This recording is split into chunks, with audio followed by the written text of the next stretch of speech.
ഫിലിപ്പിലേഖനം 4-ാം അധ്യായത്തിൽ നിന്ന് അതിന്റെ ആരംഭത്തിലെ 7 വാക്യങ്ങൾ.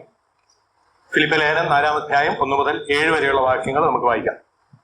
അതുകൊണ്ട് എന്റെ പ്രിയരും വാഞ്ചിതരുമായ സഹോദരന്മാരെ, എന്റെ സന്തോഷവും കിരീടവുമായുള്ളവരെ, ഇങ്ങനെ കർത്താവിൽ നിലനിൽപ്പിൻ. പ്രിയമുള്ളവരെ, കർത്താവിൽ ഏകചിന്തയോടിരിപ്പാൻ ഞാൻ യുവതിയെയും സുന്ദുകയെയും പ്രബോധിപ്പിക്കുന്നു.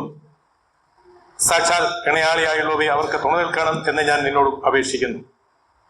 ജീവപുസ്തകത്തിൽ പേരുള്ള ക്ലെമന്റ് മുതലായ എന്റെ കൂട്ടുവേലക്കാരുമായി ആ സ്ത്രീകൾ എന്നോടുകൂടെ സുവിശേഷ ഘോഷണത്തിൽ പോരാടിയിരിക്കുന്നു. കർത്താവിൽ എപ്പോഴും സന്തോഷിപ്പീൻ എന്ന് ഞാൻ പിന്നെയും പറയുന്നു. നിങ്ങളുടെ സൗമ്യത സകല മനുഷ്യരും അറിയട്ടെ. കർത്താവ് വരുവാൻ അടുത്തിരിക്കുന്നു. ഒന്നിനെക്കുറിച്ചും വിചാരപ്പെടരുത്. എല്ലാറ്റിലും പ്രാർത്ഥനയാലും അപേക്ഷയാലും നിങ്ങളുടെ ആവശ്യങ്ങൾ സ്തോത്രത്തോടുകൂടെ ദൈവത്തോട് അറിയിക്കത്രേ വേണ്ടത്. എന്നാൽ സകല ബുദ്ധിയെയും കവിയുന്ന ദൈവ സമാധാനം നിങ്ങളുടെ ഹൃദയങ്ങളെയും നിലവുകളെയും ക്രിസ്തുയേശുവിങ്കൽ കാക്കും. പൗലോസ് തടവറയിൽ കിടന്നുകൊണ്ട് ചങ്ങലയാൽ ബന്ധിക്കപ്പെട്ടവനായിട്ട് കഴിയുന്ന സാഹചര്യത്തിൽ എഴുതിയ ലേഖനമാണല്ലോ ഫിലിപ്പി ലേഖനം. ആ സാഹചര്യം നമ്മുടെ മനസ്സിൽ കണ്ടുകൊണ്ട് വേണം നാം ഈ ഭാഗം ചിന്തിക്കുവാനായിട്ട്. പൗലോസിന്റെ അവസ്ഥ എന്തായിരുന്നു എന്നുള്ളത് നമുക്ക് ആ നിലയിൽ മനസ്സിലാക്കുവാനായിട്ട് സാധിക്കും. പൗലോസ് ഫിലിപ്പിലുള്ള വിശ്വാസികളെ വിവിധ നിലകളിൽ സംബോധന ചെയ്തിട്ടുണ്ട്. ഈ കഴിഞ്ഞ അധ്യായങ്ങളിലൊക്കെ നമുക്കത് കാണുവാനായിട്ട് കഴിയും. സഹോദരന്മാരെ, പ്രിയരെ ഇതൊക്കെ താൻ അഭിസംബോധന ചെയ്തിട്ടുണ്ട്. ഇവിടെ താന് അവരെ അഭിസംബോധന ചെയ്യുന്ന വാക്കുകൾ ഒന്ന് ചിന്തിക്കുക. ഇവിടെ നാം ഇങ്ങനെയാണ് വായിക്കുന്നത്: എന്റെ പ്രിയരും വാഞ്ചിതരുമായ സഹോദരന്മാരെ, എന്റെ സന്തോഷവും കിരീടവുമായുള്ളവരെ. ഫിലിപ്പിയിലെ വിശ്വാസികളെ സംബന്ധിച്ചിടത്തോളം അപ്പോസ്തലൻ അവരെ പരിഗണിക്കുന്നത് എന്റെ പ്രിയരും വാഞ്ചിതരുമായ സഹോദരന്മാരെന്നുള്ള നിലയിലാണ്. മാത്രമല്ല അടുത്ത വാക്ക് വായിക്കുന്നു: എന്റെ സന്തോഷവും കിരീടവുമായുള്ളവർ, my joy and my crown. അപ്പോസ്തലനെ സംബന്ധിച്ചിടത്തോളം ഫിലിപ്പിയിലെ വിശ്വാസികള് അപ്പോസ്തലന്റെ സന്തോഷമാണ്, അപ്പോസ്തലന്റെ കിരീടമാണ്. എന്താണ് അതിന് കാരണം നമുക്ക് കാണുവാനായിട്ട് കഴിയും. ഒരു ഹൃദ്യമായ ബന്ധം അവർ തമ്മിൽ ഉണ്ടായിരുന്നു. അതുപോലെ തന്നെ അവിടെയുള്ള ദൈവജനത്തെ സംബന്ധിച്ചിടത്തോളം ദൈവവുമായുള്ള അവരുടെ സജീവമായ ആത്മീയ നിലവാരം, അതും പൗലോസ് കണ്ടുകൊണ്ടാണ് ആ വാക്ക് അവിടെ ഉപയോഗിക്കുന്നത്. അനേകരെ കർത്താവിലേക്ക് നടത്തിയവനാണ്. അതോടൊപ്പം തന്നെ തിരിച്ചുള്ള അവരുടെ മനോഭാവം പൗലോസിനോടുള്ള ബന്ധത്തില് നമുക്ക് ഈ അധ്യായങ്ങളില് അല്ലെങ്കിൽ പുറകിലുള്ള അധ്യായങ്ങളിലൊക്കെ നമുക്കത് കാണുവാനായിട്ട് കഴിയും. പ്രത്യേകിച്ച് ഞാൻ 10-14 വാക്യങ്ങള്, 4-ാം അധ്യായത്തിന്റെ 10-14 വാക്യങ്ങള് ചിന്തിച്ചപ്പോൾ അവിടെ അവർക്ക് പൗലോസിനുള്ള മനോഭാവം എന്തായിരുന്നു എന്ന് നമുക്കവിടെ കാണുവാനായിട്ട് കഴിയും. എങ്ങനെയാണ് അത് വായിക്കുന്നത്: നിങ്ങൾ പിന്നെയും എനിക്ക് വേണ്ടി വിചാരിപ്പാൻ തുടങ്ങിയതിനാൽ ഞാൻ കർത്താവിൽ വളരെ സന്തോഷിച്ചു. പൗലോസിന്റെ സന്തോഷത്തിന്റെ ഒരു കാരണം അവിടെ പറയാം: നിങ്ങൾ എനിക്ക് വേണ്ടി പിന്നെയും വിചാരിപ്പാൻ തുടങ്ങിയതിൽ ഞാൻ കർത്താവിൽ വളരെ സന്തോഷിച്ചു. മുമ്പേ തന്നെ നിങ്ങൾക്ക് വിചാരമുണ്ടായിരുന്നു, എങ്കിലും അവസരം കിട്ടിയില്ല. അതിന്റെ 14-ാം വാക്യത്തിൽ നാം ഇങ്ങനെ വായിക്കുന്നു: എങ്കിലും എന്റെ കഷ്ടതയിൽ നിങ്ങൾ കൂട്ടായ്മ കാണിച്ചത് നന്നായി. പൗലോസിനെ സംബന്ധിച്ചിടത്തോളം ഫിലിപ്പിയിലെ വിശ്വാസികള് ഒരു ആത്മാർത്ഥമായ ബന്ധം പൗലോസുമായിട്ട് പുലർത്തിയിരുന്നു. പൗലോസിന് വേണ്ടി വിചാരപ്പെടുന്ന ഒരു മനോഭാവം, പൗലോസിന് വേണ്ടി കഷ്ടപ്പെടുവാൻ തയ്യാറുള്ള ഒരു മനോഭാവം, പൗലോസിന്റെ കഷ്ടതയില് പൗലോസിനെ സഹായിപ്പാൻ താല്പര്യമുള്ള ഒരു കൂട്ടം വിശ്വാസികളായിരുന്നു ഫിലിപ്പിയിലുള്ള വിശ്വാസികൾ. അത് പൗലോസിന് ഒരിക്കലും നിഷേധിക്കുവാനായിട്ട് കഴിയില്ല. അതുകൊണ്ടാണ് അവരെ ആ നിലയിൽ അഭിസംബോധന ചെയ്യുവാനായിട്ട് ഇടയായി തീർന്നത്: എന്റെ പ്രിയരും എന്റെ വാഞ്ചിതരുമായ സഹോദരന്മാരെ, എന്റെ സന്തോഷവും കിരീടവുമായുള്ളവരെ. പൗലോസിനെ സംബന്ധിച്ചിടത്തോളം പൗലോസിന്റെ സന്തോഷമാണ് ഫിലിപ്പിയിലെ വിശ്വാസികൾ, പൗലോസിന്റെ കിരീടമാണ് ഫിലിപ്പിയിലുള്ള വിശ്വാസികൾ. ഇവിടെ മാത്രമല്ല, നിത്യതയിലും പൗലോസിന് അഭിമാനിക്കുവാൻ കഴിയുന്ന ഒരു പറ്റം വിശ്വാസികളായിരുന്നു ഫിലിപ്പിയിൽ ഉണ്ടായിരുന്നത്. എത്രയോ അനുഗ്രഹിക്കപ്പെട്ടതായ ഒരനുഭവമാണ് ഫിലിപ്പിയിലെ വിശ്വാസികളെ സംബന്ധിച്ചിടത്തോളം പൗലോസിന് പറയുവാനുള്ളത്. അവരോട് പൗലോസിന് പറയുവാനുള്ളത് എന്താണ്? ചില നിർദ്ദേശങ്ങൾ തുടർന്നുള്ള ഭാഗങ്ങളിൽ നമുക്ക് കാണുവാനായിട്ട് കഴിയും. പൗലോസ് അവർക്ക് കൊടുക്കുന്ന ചില നിർദ്ദേശങ്ങൾ അല്ലെങ്കിൽ ചില കൽപ്പനകൾ എന്ന് വേണമെങ്കിൽ നമുക്ക് പറയുവാനായിട്ട് കഴിയും. എന്താണ് അവിടെ പറയുന്നത്? 1-ാം വാക്യത്തിൽ പറയുന്നു: ഇങ്ങനെ കർത്താവിൽ നിലനിൽപ്പീൻ പ്രിയമുള്ളവരെ. കർത്താവിൽ നിലനിൽക്കുക എന്ന് പറഞ്ഞാൽ എന്താ? കർത്താവിലുള്ള പൂർണ്ണ ആശ്രയത്തോടുകൂടെ ക്രിസ്തീയ ജീവിതം മുൻപോട്ട് നയിക്കുക. സ്റ്റാൻഡ് ഫാസ്റ്റ്, അതാണ് അതിന്റെ ഇംഗ്ലീഷ് പദപ്രയോഗം. കർത്താവിന് വേണ്ടി ശക്തമായ നിലയിൽ പ്രതിസന്ധികളെ അതിജീവിച്ച് മുൻപോട്ട് പോകുവാൻ ഇടയായിത്തീരുന്ന അനുഭവം. അതിന്റെ മിലിറ്ററി ഭാഷയിൽ ഇങ്ങനെയാണ് പറയുന്നത്: remain in attention position regardless of the situation. ഏത് സാഹചര്യങ്ങളായാലും ചുറ്റുപാടുകളിൽ എന്തെല്ലാം പ്രതിസന്ധികൾ കണ്ടാലും അതിനെ അതിജീവിച്ച് ധൈര്യമായിട്ട് നിലനിൽക്കുക എന്നുള്ളതാണ് ആ വാക്കുകൊണ്ട് അർത്ഥമാക്കുന്നത്. പൗലോസ് ഫിലിപ്പിയിലുള്ള വിശ്വാസികളെ ഓർപ്പിക്കുന്നത് അതാണ്. നിങ്ങൾ നിലനിൽക്കണം. പ്രതിസന്ധികൾ ജീവിതത്തിലുണ്ടാകാം. പൗലോസ് വലിയ പ്രതിസന്ധിയിൽ കൂടെയാണ് കടന്നു പോകുന്നത്. നിങ്ങൾ പൗലോസിന് അത് വിഷയമായിരുന്നില്ല. എന്തുകൊണ്ടാണ്? കർത്താവിൽ നിലനിൽക്കുവാനുള്ള അവന്റെ ആഗ്രഹം. താൻ മുന്നിൽ അഭിമുഖീകരിക്കുന്ന പ്രതിസന്ധികളുടെ മധ്യത്തില് പതറാതെ പൗലോസ് നിന്നുകൊണ്ട് ഫിലിപ്പിയുള്ള വിശ്വാസികളോട് പറയാണ്, നിങ്ങൾ കർത്താവിൽ നിലനിൽക്കണം. ആ സ്വയം പ്രയോഗം നാം ചിന്തിക്കേണ്ടതാണ്. കർത്താവിൽ നിലനിൽക്കുക, കർത്താവിലുള്ള ആശ്രയത്തോടുകൂടെ നിലനിൽക്കുക. ദൈവമക്കളെ, നമുക്ക് ദൈവസേനയിലായിരിക്കുമ്പോൾ നമുക്ക് ആ നിലയിൽ എത്രമാത്രം കഴിഞ്ഞ നാളുകളിൽ നിലനിൽക്കുവാൻ ഇടയായി തീർന്നിട്ടുണ്ട്. ഇന്ന് നമ്മുടെ ജീവിത നിലവാരത്തിൽ നമുക്ക് എങ്ങനെയാണ് മുൻപോട്ട് പോകാനായിട്ട് കഴിയുന്നത് എന്നുള്ളത് നമ്മെ തന്നെ ഒന്ന് പരിശോധിക്കാം. പൗലോസ് ഓർപ്പിക്കുകയാണ്, നിങ്ങൾ കർത്താവിൽ നിലനിൽക്കണം. രണ്ടാമത്തെ പദപ്രയോഗം അല്ലെ രണ്ടാമത്തെ കൽപ്പന എന്നുള്ളത് രണ്ടാം വാക്യത്തിൽ നമുക്ക് കാണുവാനായിട്ട് കഴിയുന്നുണ്ട്. എന്താണത്? കർത്താവില് ഏക ചിന്തയോടിരിക്കണം. വിശ്വാസികളെ പൗലോസ് വളരെ വ്യക്തമായ നിലയിൽ ഓർപ്പിക്കുകയാണ്. പ്രത്യേകിച്ച് അവിടെ യുവതിയും സുന്ദരിയും അവരോടുള്ള ബന്ധത്തിലാണ് അത് ഓർപ്പിക്കുന്നത്. അവർ തമ്മിലുള്ള എന്തെങ്കിലും പ്രശ്നങ്ങളായിരിക്കും. അത് വ്യക്തമായിട്ട് എന്താണെന്നുള്ളത് നമുക്ക് മനസ്സിലാക്കുവാനായിട്ട് കഴിയുന്നില്ല. എങ്കിലും പ്രതിസന്ധികളുണ്ട്, അന്യോന്യമുള്ള അഭിപ്രായ വ്യത്യാസങ്ങളുണ്ട്. അതുകൊണ്ടാണ് പറയുന്നത്, നിങ്ങൾ ഏക ചിന്തയോടിരിക്കണം, ഏക മനസ്സോടുകൂടെ ആത്മീയ ജീവിതം നയിക്കുവാനായിട്ട് ഇടയായി തീരണം. To agree in the Lord, ദൈവത്തിലുള്ള ആശ്രയത്തോടുകൂടെ ഏക ചിന്തയോടെ തന്നെ ക്രിസ്തീയ ജീവിതം നയിക്കണം എന്നുള്ളത് പൗലോസ് വളരെ വ്യക്തമായ നിലയിൽ ഓർപ്പിക്കുകയാണ്. എന്ന് പറഞ്ഞാൽ എന്താ ഏക ചിന്തയോടെ എന്ന് പറഞ്ഞാൽ? ദൈവ മക്കളെ സംബന്ധിച്ചിടത്തോളം ഏക ചിന്ത, അല്ലെങ്കിൽ ഒരേ കാര്യത്തിന് ഏക അഭിപ്രായം. പൂർണ്ണമായ എല്ലാ കാര്യങ്ങളിലും ഒരുപോലെ അത് സാധിച്ചു എന്ന് വരികയില്ല. എന്നാൽ ആത്മീയ മേഖലയില് ദൈവമക്കളെ സംബന്ധിച്ചിടത്തോളം ഏക ചിന്തയോടെ ഏക അഭിപ്രായത്തോടുകൂടെ മുൻപോട്ട് പോകാനായിട്ട് ഇടയായിട്ടുണ്ട്. പൗലോസ് ഈ വാക്ക് 1-ാം അധ്യായത്തിലും 2-ാം അധ്യായത്തിലും ഓർപ്പിക്കുന്നുണ്ട്. 1-ാം അധ്യായത്തിന്റെ 27-ാം വാക്യത്തിൽ നാം ഇങ്ങനെയാണ് വായിക്കുന്നത്. പൗലോസ് പറയുന്നത് ഇങ്ങനെയാണ്: ഞാൻ നിങ്ങളെ വന്നു കണ്ടിട്ടോ ദൂരത്തിരുന്ന് നിങ്ങളുടെ അവസ്ഥ കേട്ടിട്ടോ നിങ്ങൾ ഏകാത്മാവിൽ നിലനിന്ന് എതിരാളികളാൽ ഒന്നിലും കുലുങ്ങിപ്പോകാതെ ഏക മനസ്സോടെ സുവിശേഷത്തിന്റെ വിശ്വാസത്തിനായി പോരാട്ടം കഴിക്കുന്നു എന്ന് ഗ്രഹിക്കേണ്ടതിന് ക്രിസ്തുവിന്റെ സുവിശേഷത്തിന് യോഗ്യമാവണ്ണം മാത്രം നടപ്പി. അവരുടെ നടപ്പ് ഏത് നിലയിലായിരിക്കണം എന്നുള്ളത് അപ്പോസ്തലൻ ഇവിടെ അവരെ ഓർപ്പിക്കുകയാണ്. നിങ്ങൾ ഏതെല്ലാം പ്രതിസന്ധികൾ ഉണ്ടായാലും, എതിരാളികളിൽ നിന്നോ അല്ലെങ്കിൽ ഏതെല്ലാം പ്രശ്നങ്ങളെ അഭിമുഖീകരിക്കേണ്ടി വന്നാലും ഏകാത്മാവിൽ നിലനിൽക്കണം. ഏക മനസ്സോടെ സുവിശേഷത്തിന്റെ വിശ്വാസത്തിനായി പോരാട്ടം കഴിക്കണം. അതാണ് പൗലോസിനെ വരെ ഓർപ്പിക്കുവാനുള്ളത്. ദൈവമക്കളെ, ഏക മനസ്സോടെ മുൻപോട്ട് പോകുന്ന ഒരു വ്യക്തിയുടെ ജീവിതാനുഭവം ഇതായിരിക്കണം. ദൈവമക്കൾ തമ്മിലുള്ള ബന്ധം ദൃഢമായിരിക്കണം. ഏക മനസ്സോടെ മുൻപോട്ട് പോകാനായിട്ട് ഇടയായിത്തീരണം. മാത്രമല്ല 2-ാം അധ്യായത്തിന്റെ 2-ാം വാക്യത്തിൽ നമുക്കത് കാണുവാനായിട്ട് കഴിയും.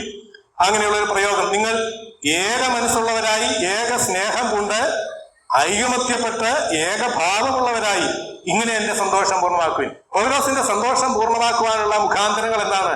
അവിടെ പല പ്രയോഗങ്ങൾ നമുക്ക് അവിടെ കാണുവാനായിട്ട് കഴിയും. എന്തൊക്കെയാണ് ഞാൻ വായിച്ചത്? 2-ാം വാക്യത്തില് ഏക മനസ്സ് നമുക്ക് ഓർത്തതാണ്. അതുപോലെ തന്നെ ഏക സ്നേഹം കൊണ്ട് ദൈവമായുള്ള സജീവമായ ബന്ധത്തിൽ മുൻപോട്ട് പോകണം. അതുപോലെ തന്നെ ഐകമത്യപ്പെട്ട്, അടുത്തത് നാം വായിക്കുന്നത് ഏക ഭാവമുള്ളവരായി. ഈ നിലയിലുള്ള ഒരു ആത്മീയ ജീവിതം നയിക്കുമ്പോൾ, അല്ലെങ്കിൽ ഈ നിലയിലുള്ള അനുഭവത്തിൽ കൂടെ മുൻപോട്ട് പോകുമ്പോഴാണ് പൗലോസിനെ സംബന്ധിച്ചിടത്തോളം പൗലോസിന്റെ സന്തോഷം പൂർണ്ണമാകുന്നത്. ഫിലിപ്പിയിലുള്ള വിശ്വാസികള് ആ ഏകഭാവത്തിലും ഏക ചിന്തയിലും ഏക സ്നേഹത്തിലും മുൻപോട്ട് പോകുമ്പോൾ പൗലോസിന്റെ സന്തോഷം പൂർണ്ണമായിക്കൊണ്ടിരിക്കുകയാണ്. അതുകൊണ്ടാണ് പൗലോസ് പ്രാരംഭത്തിൽ ഓർപ്പിച്ചത്, എന്റെ സന്തോഷവും എന്റെ കിരീടവുമായുള്ളവരെ. ദൈവമക്കളെ, നമുക്ക് കർത്താവിലുള്ള ആശ്രയത്തോടുകൂടെ നമ്മളിവിടൊക്കെ ഓർപ്പിക്കുമ്പോൾ കർത്താവിൽ നിലനിൽപ്പിൻ ഇവിടെ വായിക്കുന്നു. അതുപോലെ കർത്താവിൽ ഏക ചിന്തയോടെ ഇരിപ്പിൻ. കർത്താവിന്റെ സാന്നിധ്യത്തില് ഈ ഉത്തരവാദിത്തങ്ങൾ നിർവഹിക്കുവാനായിട്ട് ഇടയായി തീരണം.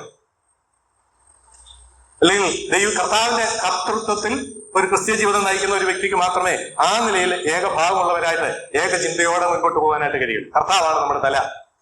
ആ തലയുടെ കീഴിലുള്ളവരാണ് നമ്മൾ ഓരോരുത്തരും. അപ്പൊ തലയെ അനുസരിക്കുക എന്നുള്ളത് നമ്മുടെ എല്ലാവരുടെയും ഒരുപോലെയുള്ള ഉത്തരവാദിത്വമാണ്. ദൈവമക്കളെ, നമുക്ക് വരുന്ന ദിവസങ്ങൾ ആ നിലയിൽ കർത്താവിനെ ഹൃദയമായി നയിപ്പാൻ നോക്കണം. ദൈവം നമ്മെ ഓരോരുത്തരെയും സഹായിക്കട്ടെ. 133-ാം സങ്കീർത്തനത്തിൽ നാം വായിക്കുന്നതിന്റെ 1-ാം വാക്യം ഇങ്ങനെയാണ് വായിക്കുന്നത്: ഒത്തൊരുമിച്ച് വസിക്കുന്നത് എത്ര ശുഭവും എത്ര മനോഹരവുമാകും. ഏറ്റവും മനോഹരമായ അനുഗ്രഹീതമായ ഒരു അനുഭവമാണ് സഹോദരന്മാർ ഒത്തൊരുമിച്ച് വസിക്കുന്നത്, ഏക ചിന്തയോടെ വസിക്കുന്നത്.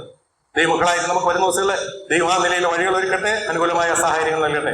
മൂന്നാമതായിട്ട് നമുക്ക് 4-ാം വാക്യത്തിലേക്ക് കടന്നു വരുമ്പോൾ അവിടെ നമുക്ക് കാണുവാനായിട്ട് കഴിയുന്നത് കർത്താവിൽ എപ്പോഴും സന്തോഷിപ്പിക്കും. കർത്താവിൽ എപ്പോഴും സന്തോഷിപ്പിക്കും. സാധിക്കുമോ? നമ്മുടെ ജീവിതത്തിൽ ഏതെല്ലാം പ്രതിസന്ധികള്, എങ്ങനെയുള്ള എല്ലാം വൈഷമ്യങ്ങള് കടന്നു വരാം.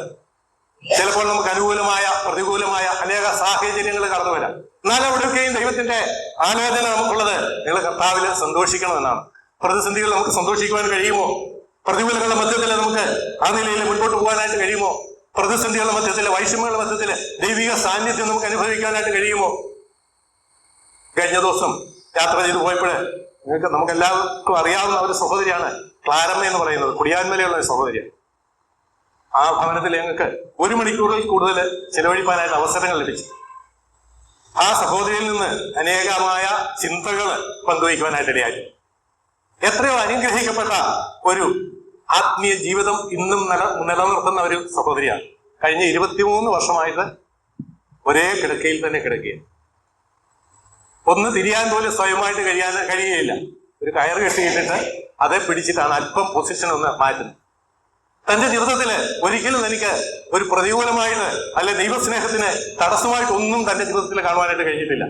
തന്റെ വാക്കുകളിൽ നിന്ന് നമുക്ക് വളരെ വ്യക്തമായ നിലയിൽ മനസ്സിലാക്കുവാനായിട്ട് കഴിയും. തന്റെ ജീവിതത്തില് താൻ അഭിമുഖിച്ച ഒരു പ്രതിസന്ധി പറഞ്ഞപ്പോഴേ എങ്ങനെയാണ് നമ്മുടെയൊക്കെ അവസ്ഥ എന്ന് ഞാനൊന്ന് ചിന്തിച്ചു. താന് ആരംഭകാലഘട്ടത്തിൽ സാമുദായിക ബന്ധത്തിൽ നിലനിന്ന് രക്ഷിക്കപ്പെട്ടു. സന്തോഷകരമായ അനുഭവത്തിൽ മുൻപോട്ട് പോകുമ്പോൾ അവിടെ തുടർന്നു പോകാൻ കഴിയാത്തൊരവസ്ഥ ഉണ്ടായി. പള്ളിയിൽ നിന്ന് തടസ്സങ്ങൾ ഉണ്ടായി. അങ്ങനെ വന്നപ്പോൾ തനിക്ക് എവിടെയെങ്കിലും മീറ്റിങ്ങിന് പോകണം, യോഗത്തിന് പോകണം. ഞായറാഴ്ച യോജന എവിടെ സാധ്യതയുള്ളത്? അടുത്ത് നമ്മുടെ സഹോദരന്മാർ കൂടി വരുന്ന ഒരു കൂട്ടത്തെ കുറിച്ച് അറിവ് കിട്ടിയപ്പോൾ അവിടെ പോകാനുള്ള താല്പര്യം തന്നെ ഉളവായി. അങ്ങനെ തന്നെ അതിന് ശ്രമം നടത്തി. വീട്ടുകാരെ സമ്മതിക്കുകയില്ല, ഭർത്താവ് സമ്മതിക്കുകയില്ല. ഭർത്താവ് മുഴുകുടിയനാണ്, മുഴുവൻ സമയവും ആ നിലയിലാണ് തന്റെ ജീവിതം നയിക്കുന്നത്. ഭയമാണ് എങ്ങോട്ടെങ്കിലും പോകാൻ. താൻ സ്വന്തമായിട്ട് അധ്വാനിച്ചാണ് ജീവിക്കുന്നത് എന്ന് പറഞ്ഞാല് സ്റ്റിച്ചിങ് ക്ലാസ്സുകളൊക്കെ നടത്തി അങ്ങനെയുള്ള ആ നല്ല നിലയിൽ ജീവിതം നയിക്കുന്ന ഒരു സഹോദരി ഒടുവിൽ താനൊരു തീരുമാനത്തിലെത്തി. ഇതിനൊരു പരിഹാരം ഉണ്ടാകണമല്ലോ, എങ്ങനെയെങ്കിലും മീറ്റിങ്ങുകൾക്ക് പോകണം. എന്റെ കയ്യിലെ വളയുണ്ട്, എന്റെ കഴുത്തിലെ മാലയുണ്ട്, മോതിരമുണ്ട്. ഭർത്താവിനോട് ഒരു ദിവസം പറഞ്ഞു, എന്നെ ഈ യോഗത്തിന് മീറ്റിങ്ങിന് കൊണ്ടുവിട്ടാല് ഇത് മുഴുവനും ഞാൻ നിങ്ങൾക്ക് ഊരി തന്നേക്കാം. എന്റെ സ്വർണം മുഴുവനും നിങ്ങൾക്ക് തന്നേക്കാം. നിങ്ങളുടെ ഇഷ്ടം പോലെ അത് വിനിയോഗിച്ചുകൊള്ളുവാനായിട്ട് താൻ അനുവാദം കൊടുത്തു. ഭർത്താവിന് അല്പം ഭയം. കുറച്ച് കഴിയുമ്പോൾ നീ വീണ്ടും തിരികെ ചോദിച്ചാൽ ഞാൻ കുടുങ്ങി. അങ്ങനെ ചോദിക്കുമോ? ഇല്ല. പൂർണ്ണ സ്വാതന്ത്ര്യം അദ്ദേഹത്തിന് കൊടുത്തു. എന്നിട്ട് ആ സ്വർണം മുഴുവനായിട്ട് ഊരി ആ ഭർത്താവിന്റെ കയ്യിൽ കൊടുത്തു. അടുത്ത ഞായറാഴ്ച മുതൽ യോഗത്തിന് പോകാൻ തുടങ്ങി. ആ ഭർത്താവ് ആ സഹോദരിയെ ഞായറാഴ്ച യോഗത്തിന് കൊണ്ടുവിട്ടിട്ട് പോയി. അങ്ങനെയാണ് തനിക്ക് യോഗത്തിന് പോകാൻ അല്ലെങ്കിൽ മീറ്റിങ്ങുകൾക്ക് പോകാനുള്ള ഒരു സാഹചര്യം ഉളവായി. ദൈവമക്കളെ എത്രമാത്രം ത്യാഗം സഹിച്ചിട്ടാണ്, എത്രനാൾ അധ്വാനിച്ചതായ സമ്പത്ത് അല്ലെങ്കിൽ താൻ ഉണ്ടാക്കിയ സ്വത്താണ് യോഗത്തിന് പോകാൻ വേണ്ടി, ഞായറാഴ്ച യോഗങ്ങൾക്ക് സംബന്ധിക്കുവാൻ വേണ്ടി പൂർണ്ണമായിട്ട് ഏൽപ്പിച്ചു, വിട്ടുകൊടുത്തു. നമ്മളെ കൊണ്ട് സാധിക്കുമോ? കർത്താവിന് വേണ്ടി ആ നിലയിൽ നിൽക്കുവാനായിട്ട്, ത്യാഗം സഹിക്കുവാനായിട്ട് നമുക്ക് സാധിക്കുമോ? നമ്മെ തന്നെ ഈ സന്ദർഭത്തിൽ ഒന്ന് പരിശോധിക്കുവാനായിട്ട് ഇടയായി തരട്ടെ. നമുക്ക് എത്രമാത്രം ആ നിലയിൽ ദൈവസേനയില് നമ്മെ തന്നെ താഴ്ത്തുവാനും വിജയപ്പെടുത്തുവാനുമായിട്ട് ഇടയായി തരുന്നുണ്ട്. കർത്താവില് എപ്പോഴും സന്തോഷിച്ചുകൊണ്ട് ക്രിസ്തീയ ജീവിതം നയിപ്പാൻ ഏത് പ്രതിസന്ധികളുടെ മധ്യത്തിലും എങ്ങനെയുള്ള വൈഷമ്യങ്ങളുടെ മധ്യത്തിലും കർത്താവിനെ ആശ്രയിച്ച് മുൻപോട്ട് പോകാനായിട്ട് ഇടയായി തരട്ടെ. 4-ാമതായിട്ട് നമുക്ക് കാണുവാനായിട്ട് കഴിയുന്നു. അതിന്റെ താഴെ 5-ാം വാക്യത്തില് നിങ്ങളുടെ സൗമ്യത സകല മനുഷ്യരും അറിയട്ടെ, കർത്താവ് വരുവാൻ അടുത്തിരിക്കുന്നു. മറ്റൊരു പ്രയോഗം, നിങ്ങളുടെ സൗമ്യത സകല മനുഷ്യരും അറിയട്ടെ. Gentleness be known to all. എല്ലാവരും ഒരുപോലെ നമ്മുടെ മാനസിക അവസ്ഥ അല്ലെങ്കിൽ നമ്മുടെ സൗമ്യത അറിയണം. അതാണ് അപ്പോസ്തലൻ നമ്മെ ഓർപ്പിക്കുന്നത്. ഞായറാഴ്ച യോഗത്തിന് വരുമ്പോൾ മാത്രമല്ല, നാം എവിടെയായിരുന്നാലും ഏത് സാഹചര്യത്തിലായിരുന്നാലും നമ്മുടെ സൗമ്യത മറ്റുള്ളവർ അറിയുവാനായിട്ട് ഇടയായിട്ടാണ്. അതാണ് ഒരു ദൈവവൈദ്യനെ സംബന്ധിച്ചിടത്തോളം ഏറ്റവും ആവശ്യമായിട്ടുള്ള ഒരു ഘടകം, നമ്മുടെ ആത്മീയ നിലവാരത്തിന് അനുയോജ്യമായ ഒരു ഘടകം. എന്താ കാരണം? ഇവിടെ താഴെ പറയുന്നുണ്ട്, കർത്താവ് വരുവാൻ അടുത്തിരിക്കുന്നു. ഇനി അധികം സമയങ്ങളൊന്നുമില്ല. നമുക്ക് സൗമ്യതയോടുകൂടെ ജീവിക്കുവാനായിട്ട് ദൈവം നമ്മളെ കുറിച്ച് ആഗ്രഹിക്കുന്നു. സൗമ്യത മറ്റുള്ളവർ അറിയട്ടെ. ഏതെല്ലാം പ്രതിസന്ധികൾ അല്ലെങ്കിൽ നമ്മെ ക്ഷോഭിപ്പിക്കുന്ന അനേക അനുഭവങ്ങൾ ഉണ്ടായാലും അതിന്റെ മധ്യത്തിൽ പതറാതെ നിൽക്കുവാൻ, അതിൽ സൗമ്യതയോടുകൂടെ എല്ലാ കാര്യങ്ങളിലും ഏർപ്പെടുവാൻ ദൈവമക്കളായിരിക്കും നമുക്ക് വരുന്ന ദിവസത്തിനിടയായി തരും. 2 കൊരിന്ത്യർ 10-ാം അധ്യായത്തിലും നമുക്ക് ആ വാക്ക് കാണുവാനായിട്ട് കഴിയും. 2 കൊരിന്ത്യർ 10-ാം അധ്യായത്തിന്റെ ആരംഭവാക്യം, നിങ്ങളുടെ സമക്ഷത്ത് താഴ്മയുള്ളവൻ എന്നും അകലത്തിരിക്കെ നിങ്ങളോട് ധൈര്യപ്പെടുന്നവനെന്നുമുള്ള പൗലോസായ ഞാൻ ക്രിസ്തുവിന്റെ സൗമ്യതയും ശാന്തതയും ഓർപ്പിച്ച് നിങ്ങളെ പ്രബോധിപ്പിക്കുന്നു. ഇവിടെ പൗലോസ് വിശ്വാസികളെ ഓർപ്പിക്കുന്നത് ഇങ്ങനെയാണ്. എന്താണ്? നിങ്ങളുടെ സമക്ഷത്ത് താഴ്മയുള്ളവനെന്നും അകലത്തിരിക്കെ നിങ്ങളോട് ധൈര്യപ്പെടുന്നവനെന്നുമുള്ള പൗലോസായ. പൗലോസ് ഒരു മാതൃകയാക്കി അവരെ കാണിക്കുകയാണ്. കാരണം അതിനെ മുകളിൽ പറഞ്ഞിട്ടുണ്ട്, ഫിലിപ്പിലെ 3-ാം അധ്യായത്തിന്റെ 17-ാം വാക്യത്തിൽ നിങ്ങൾ എല്ലാവരും എന്നെ അനുകരിപ്പിൻ. അപ്പൊ പൗലോസ് അവർക്കൊരു നല്ല മാതൃകയാണ്. പൗലോസ് ഇവിടെയും മാതൃക കാണിക്കുകയാണ്. 10-ാം അധ്യായത്തിൽ പറയാണ്, 2 കൊരിന്ത്യർ 10-ാം അധ്യായത്തിന്റെ 1-ാം വാക്യത്തില്, നിങ്ങളുടെ സാമക്ഷത്ത് താഴ്മയുള്ളവൻ എന്നും അകലത്തിരിക്കാൻ നിങ്ങളോട് ധൈര്യപ്പെടുന്നവൻ എന്നുമുള്ള പൗലോസായി ഞാൻ ക്രിസ്തുവിന്റെ സൗമ്യതയും ശാന്തതയും ഓർപ്പിച്ച് നിങ്ങളെ പ്രബോധിപ്പിക്കും. പൗലോസിന് സൗമ്യത ലഭിക്കുവാനുള്ള കാരണം ക്രിസ്തുവിന്റെ സൗമ്യതയെ അവൻ മാതൃകയാക്കിയതുകൊണ്ടാണ്. അതുകൊണ്ട് പൗലോസ് പറയാണ്, എന്റെ സൗമ്യത നിങ്ങളും മാതൃകയാക്കണം. ആ നിലയില് സൗമ്യതയുള്ളവരായിട്ട് ക്രിസ്തീയ ജീവിതം നയിപ്പാനായിട്ട് പൗലോസ് വരെ ഓർപ്പിക്കണം. മത്തായി 11:29 നമുക്കറിയാം, ഞാൻ സൗമ്യതയും താഴ്മയുള്ളവനാകിയ കർത്താവ് തന്നെ പറഞ്ഞ വാക്കുകളാണ്. അപ്പം നാം മാതൃകയാക്കുവാനായിട്ട് പൗലോസ് നമുക്ക് മാതൃകയാണ്, കർത്താവ് നമുക്ക് മാതൃകയാണ്. ദൈവമക്കളെ, നമുക്ക് ആ നിലയില് ആ മാതൃകാ ജീവിതം നമുക്കും പിൻപറ്റുവാനായിട്ട് ദൈവം നമ്മെ ഓരോരുത്തരെയും സഹായിക്കട്ടെ. മറ്റൊരു കാര്യം നമ്മുടെ വായിക്കുന്നു 6-ാം വാക്യത്തില്, നിങ്ങൾ ഒന്നിനെ കുറിച്ചും വിചാരപ്പെടരുത്. പൗലോസ് ഫിലിപ്പിയിലെ വിശ്വാസികൾ ഓർപ്പിക്കുകയാണ്, വറി അബൌട്ട് നത്തിങ്. ഒന്നിനെ കുറിച്ചും വിചാരപ്പെടേണ്ട ആവശ്യമില്ല. കാരണം എന്താണ്?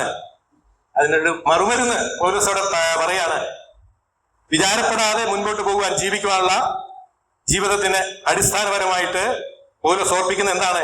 എല്ലാറ്റിലും, എന്റെ താഴെ വായിക്കുന്നു, പ്രാർത്ഥനയാലും അപേക്ഷയാലും നിങ്ങളുടെ ആവശ്യങ്ങൾ സ്തോത്രത്തോടുകൂടെ ദൈവത്തോട് അറിയിക്കുക എത്ര വേണം. ഒന്നിനെക്കുറിച്ചും വിചാരപ്പെടാതെ ജീവിക്കണമെങ്കിൽ എന്ത് വേണം? നമ്മുടെ ആവശ്യങ്ങളൊക്കെ അറിയിക്കുവാൻ ഒരു സ്ഥാനമുണ്ട്. എന്താണ് ആ സ്ഥാനം? എല്ലാത്തിനും അപേക്ഷയാലും പ്രാർത്ഥനയാലും നിങ്ങളുടെ ആവശ്യങ്ങള് സ്തോത്രത്തോടുകൂടെ ദൈവത്തോട് അറിയും. നമ്മുടെ പ്രതിസന്ധികളുടെ മധ്യത്തിൽ നമുക്ക് സമാധാനം കൈവരിക്കുവാൻ അല്ലെങ്കിൽ വിചാരപ്പെടാതെ മുൻപോട്ട് പോകണമെങ്കിൽ വളരെ ദൈവകൃപ വളരെ ആവശ്യമാണ്. ഇവിടെ നാം വായിക്കുന്നത് അങ്ങനെയാണ്, നിങ്ങൾ ഒന്നിനെ കുറിച്ചും വിചാരപ്പെടരുത്. എന്താണ് വിചാരപ്പെടുക എന്ന് പറഞ്ഞാല്?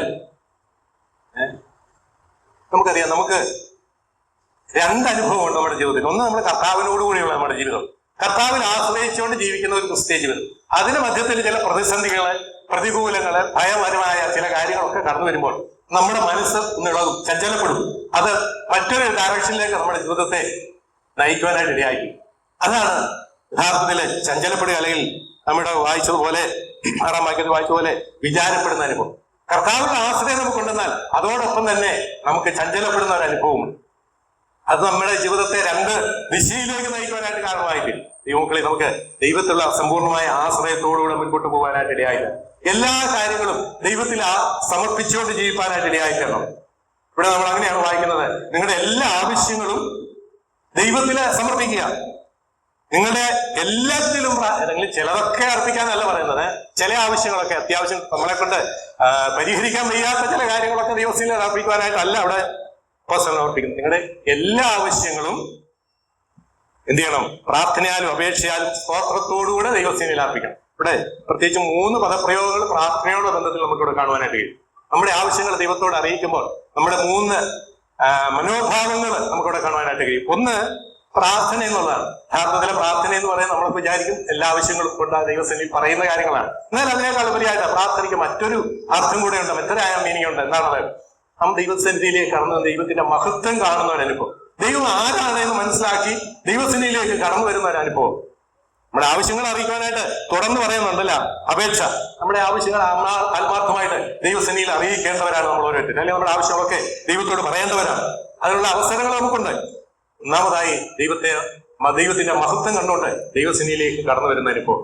ഇത് നമുക്ക് നമ്മുടെ പ്രാർത്ഥനയിൽ ഉളവാകേണ്ട ഒരു അനുഭവമാണ്. ദൈവം ആരാണ് എന്നുള്ള ചിന്ത നമ്മെ ഭരിക്കുവാൻ സ്വാധീനിക്കാനായിട്ട് ഇടയായിട്ടാണ്. ആരാണ് നമ്മുടെ ദൈവം?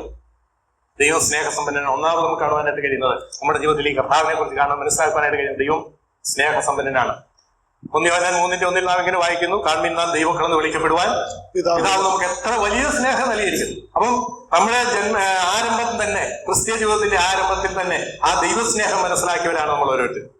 ആ ദൈവസ്നേഹം അന്ന് മനസ്സിലാക്കി നമ്മൾ ഇന്ന് തുടർമാനമായിട്ട് ആ ദൈവസ്നേഹത്തിൽ നിലനിന്നു പോരുന്നവരാണ്. അന്ന് നമ്മെ സ്നേഹിച്ച സ്നേഹം അത് നമുക്ക് ഒരിക്കലും വിവരിക്കുവാനായിട്ട് കഴിയില്ല. അത്ര വലിയ സ്നേഹം എന്നാണ് നമ്മളവിടെ കാണുന്നത്. ഈ സ്നേഹത്തിന് എന്തെങ്കിലും കുറവുണ്ടായിട്ടുണ്ടോ? ഈ ദൈവസ്നേഹം, എന്നോടുള്ള ദൈവത്തിന്റെ സ്നേഹത്തിന് എന്തെങ്കിലും മടുപ്പുണ്ടായിട്ടുണ്ടോ? ദൈവസ്നേഹത്തിന് ഒരിക്കലും യാതൊരു പരിമിതികളുമില്ല, ഒരു കുറവുണ്ടായിട്ടില്ല. ആ ദിവസത്തിൽ എന്നെ സ്നേഹിച്ച അതേ നിലവാരത്തിൽ തന്നെയാണ് ദൈവം ഇന്നും എന്നെ സ്നേഹിച്ചുകൊണ്ടിരിക്കുന്നത്. ദൈവമക്കളിൽ ആ ദൈവസ്നേഹത്തെ നമുക്ക് ധ്യാനിച്ചുകൊണ്ട് ദൈവസ്നേഹിലേക്ക് കടന്നു വരാം. മാത്രമല്ല, ദൈവം സർവജ്ഞാനിയായ ദൈവമാണ്. നാം പ്രാർത്ഥനയ്ക്കായിട്ട് ദൈവസന്നിധിയിലേക്ക് കടന്നു വരുമ്പോൾ നമുക്ക് ഓർക്കാൻ കഴിയുന്ന ഒരു പ്രത്യേക വിഷയം, എന്റെ ദൈവം സർവജ്ഞാനിയായ ദൈവമാണ്. എനിക്ക് എന്താണ് ആവശ്യമുള്ളത്, എന്റെ ജീവിത വഴിയിൽ എനിക്ക് എന്താണ് ആവശ്യമുള്ളത് എന്നുള്ളത് എന്റെ ദൈവത്തിന് അറിയാം. മാത്രമല്ല ദൈവം ഇത് തരുവാൻ തക്കവണ്ണം ശക്തനാണ്.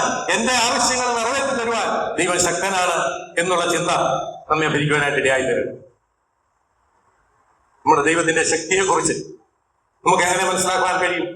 ദൈവത്തിന്റെ സ്വാധീനത നമ്മുടെ ജീവിതത്തിൽ എത്രമാത്രമുണ്ട്. നമ്മുടെ വ്യത്യസ്ത സാഹചര്യങ്ങളിൽ കഴിഞ്ഞ നാളുകളിൽ ദൈവം നമ്മൾ നടത്തിയ വിധങ്ങളൊക്കെ തിരിഞ്ഞു നോക്കിയാൽ മതി. ഞാൻ ഓർമ്മിച്ചു, കഴിഞ്ഞ നാളുകളിൽ ദൈവം നടത്തിയ വിധങ്ങളെ കുറിച്ച് അനേകം പ്രിയപ്പെട്ടവരിൽ കേൾക്കുവാനായിട്ട് ഇടയായിട്ടുണ്ട്. 23 വർഷമല്ല 31 വർഷം വരെ കിടക്കയിൽ കിടക്കുന്ന അനേകര് അവരുടെ ജീവിതത്തിൽ അവർക്ക് പറയാനുള്ള ദൈവം ഇത്രത്തോളം എന്നെ കൊണ്ടുവന്നു, ഇത്രത്തോളം ദൈവം നടത്തി, ഒന്നിനും കുറവില്ലാതെ ഒന്നും ദൈവം എന്നെ പുലർത്തി എന്നുള്ളതാണ് അവർക്ക് ഓരോരുത്തർക്കും പറയാനുള്ള അനുഭവ സാക്ഷി. ദൈവമക്കളെ, ഇന്ന് നാം ദൈവസേനയിലായിരിക്കുമ്പോൾ ദൈവത്തിന്റെ ശക്തി എത്രയോ വലുതാണെന്നുള്ളത് നമുക്കൊന്ന് ചിന്തിക്കുവാനായിട്ട് ഇടയായിട്ടുണ്ട്.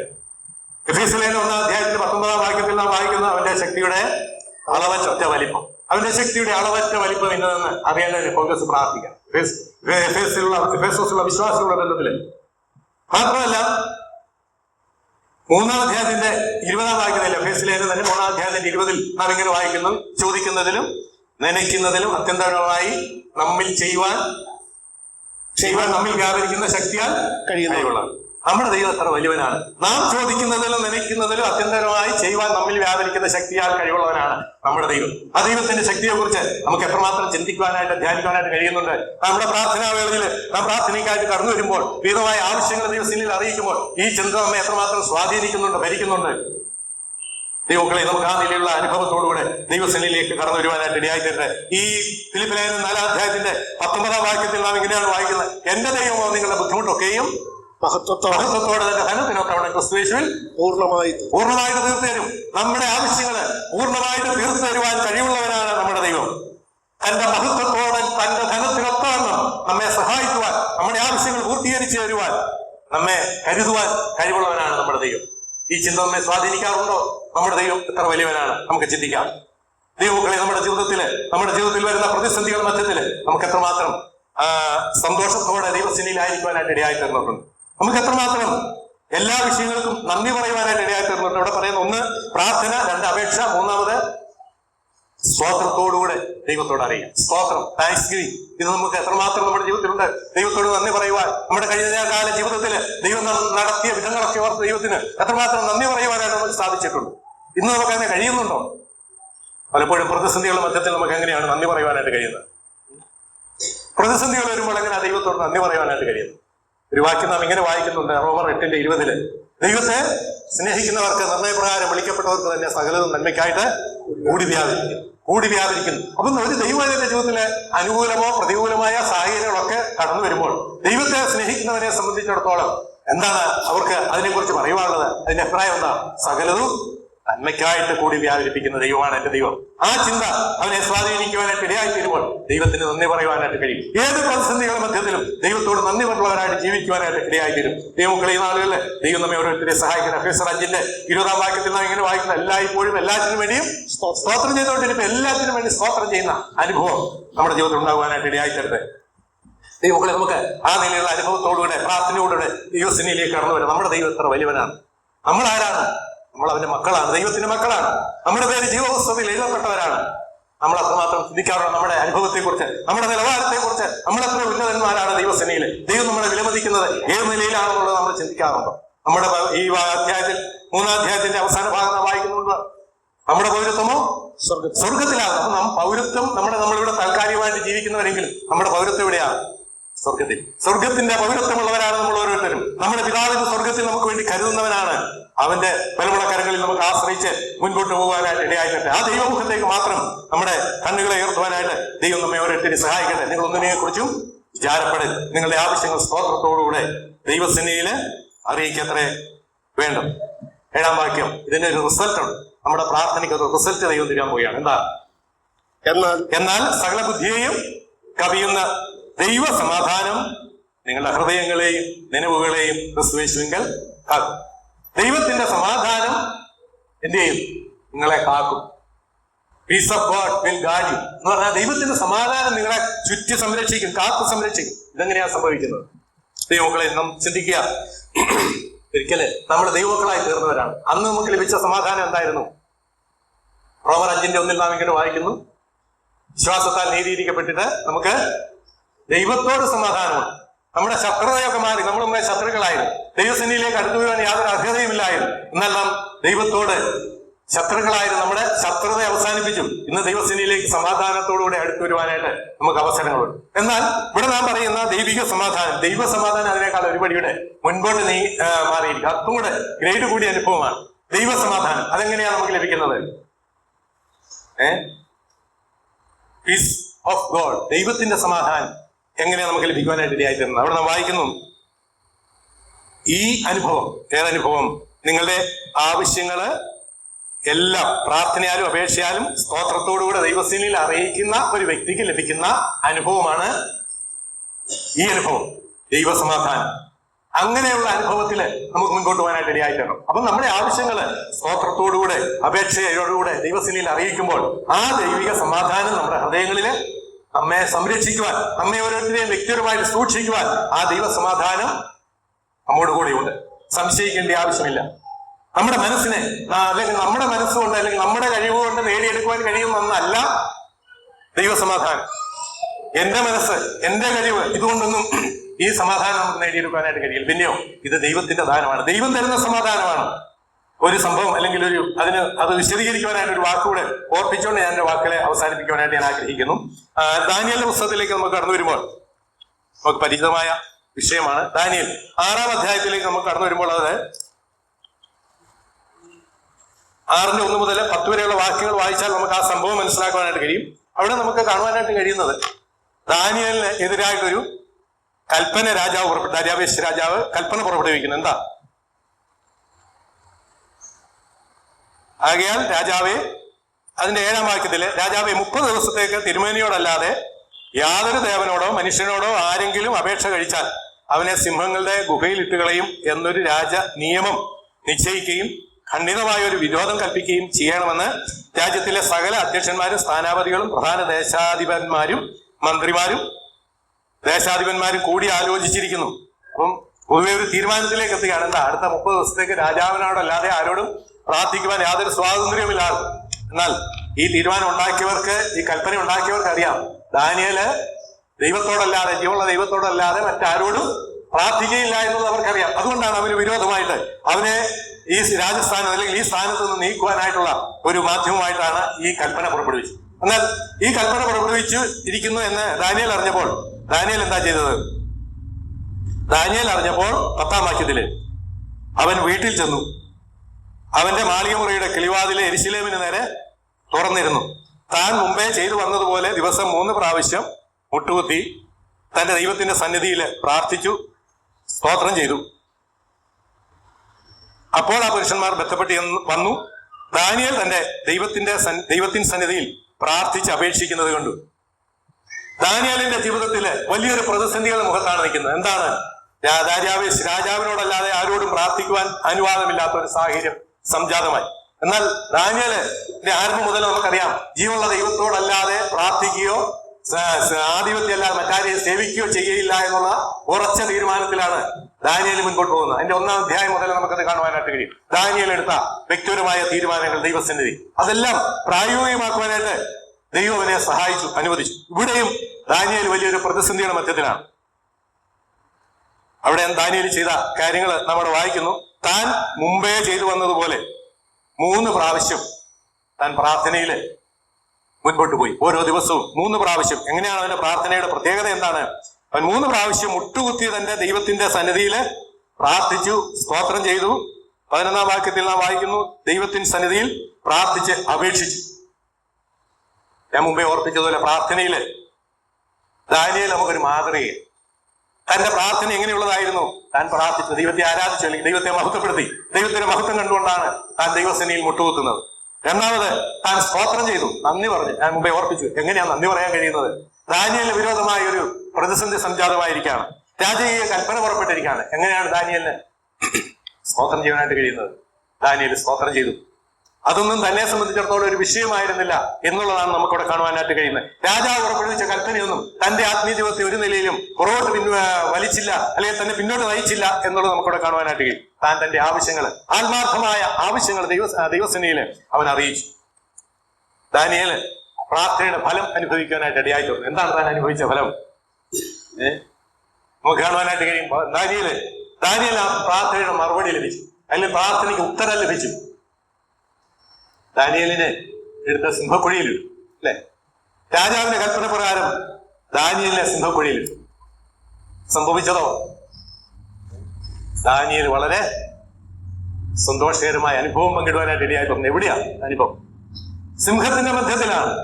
സിംഹത്തിന്റെ മധ്യത്തില് തനിക്കിന്ന് സന്തോഷകരമായ അനുഭവം പങ്കിടുവാനായിട്ട് ഇടയായി തോന്നുന്നു. എങ്ങനെയാണ് ഇത് ലഭിച്ചത്? ആ മുമ്പേ ഓർപ്പിച്ചതുപോലെ ദൈവത്തിന്റെ സമാധാനം അവന്റെ ഹൃദയത്തിലുണ്ടായി. ഇതാണ് ഞാൻ മുമ്പേ ഓർപ്പിച്ചത്. സകല ബുദ്ധിയെയും കവിയുന്ന ദൈവസമാധാനം. സകല ബുദ്ധിയെയും കവിയുന്ന, മനുഷ്യബുദ്ധി കൊണ്ട് ലഭിക്കുന്ന സമാധാനമല്ലത്, മനുഷ്യന്റെ കഴിവ് കൊണ്ട് ലഭിക്കുന്ന സമാധാനമല്ല ദാനിയേൽ ഇവിടെ അനുഭവിച്ചത്. ദൈവത്താൽ നിയന്ത്രിക്കപ്പെടുന്ന അനുഭവം, ദൈവം നൽകിയ സമാധാനം വളരെ വ്യക്തമായ നിലയിൽ അവൻ അനുഭവിക്കുവാനായിട്ട് ഇടയായിട്ടുണ്ട്. അതുകൊണ്ടാണ് ദാനിയേൽ ഒരു പ്രശ്നവുമില്ലാതെ സസുഖം ദാനിയേല് ആ സിംഹത്തിന്റെ കുഴിയിൽ, അല്ലെങ്കിൽ സിംഹത്തോട് ചേർന്ന്, സിംഹത്തോട് കൂടെ ഉറങ്ങുവാനായിട്ട് ഇടയായിട്ടുണ്ട്. എന്നാൽ ആ അധ്യായത്തിന്റെ 18-ാം വാക്യത്തില് നാം ഇങ്ങനെ വായിക്കുന്നു, ദാനിയേല് ആ സന്ദർഭത്തിൽ ദൈവീയ സമാധാനം അനുഭവിച്ചപ്പോൾ ദാനിയേലിനെ സിംഹക്കുഴിയിൽ ഇടുവാൻ കൽപ്പിച്ച രാജാവിനോ എന്താണ് സംഭവം? 18-ാം വാക്യത്തിൽ പിന്നെ നാം വായിക്കുന്നത് ഇങ്ങനെയാണ്: പിന്നെ രാജാവ് രാജധാനിയിൽ ചെന്നു.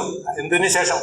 ദാനിയേലിനെ സിംഹക്കുഴിയിൽ ഇട്ടതിനു ശേഷം രാജാവ് രാജധാനിയിൽ ചെന്ന് ഉപവസിച്ചു, രാത്രി കഴിച്ചു. രാത്രിയില് രാജാവിന്റെ ജോലി എന്താ? ഉറങ്ങണ്ടേ? രാജാവ് ഇപ്പോഴേ ഉപവസിക്കുകയാണ്, ഉറക്കമില്ല, രാത്രി കഴിച്ചു. അവന്റെ സന്നിധിയിൽ വെപ്പാട്ടികളെ കൊണ്ടുവന്നില്ല, ഉറക്കം അവനെ വിട്ടുപോയി. രാജാവിന് ഉറക്കമില്ല, എന്നാൽ പ്രതിസന്ധികളിൽ കൂടെ കടന്നുപോയ ദാനിയേലോ സത്സുഖം അവന് ഉറങ്ങുവാനായിട്ട് ഇടയായിട്ടുണ്ട്. ദൈവമക്കളെ, ഇതാണ് ദൈവിക സമാധാനം. യഥാർത്ഥ പ്രാർത്ഥനയിൽ ലഭിക്കുന്ന ദൈവിക സമാധാനം അനുഭവിക്കാനായിട്ട് ദൈവം നമ്മെ ഓരോരുത്തരെയും സഹായിക്കട്ടെ.